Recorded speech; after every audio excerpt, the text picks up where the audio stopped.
एक घर में एक छोटा सा चूहा रहता था, नाम चिक्कू। वो रोज किचन में चोरी चुपके चीज लेने जाता, लेकिन घर की बिल्ली मिमी हमेशा उसको पकारने की प्लानिंग करती रहती थी। एक रात चिक्कू ने डिसाइड किया कि वो मिमी को उल्टा बेवकूफ बनाएगा। जैसे ही चिक्कू ने चीज उठाई, पीछे से मिमी की आहतों की आवाज आई, लेकिन चिक्कू ने तुरंत एक मिरर बॉल अपने बिल के मुंह पर रख दी। मिमी ने सोचा कि आज चूहा पक्का पकड़ा जाएगा, पर जैसे ही उसने बिल में झांका, उसने अपना ही फेस देख लिया और जोर का जंप लिया। ये क्या? ये मैं हूं या कोई और?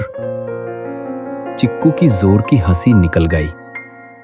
मिमी पहले बहुत गुस्सा हुई, लेकिन चिक्कू ने फौरन उसके सामने चीज का बड़ा स्लाइस रखकर बोला, मैडम मिमी, पीस ऑफर। मिमी हैरान रह गई।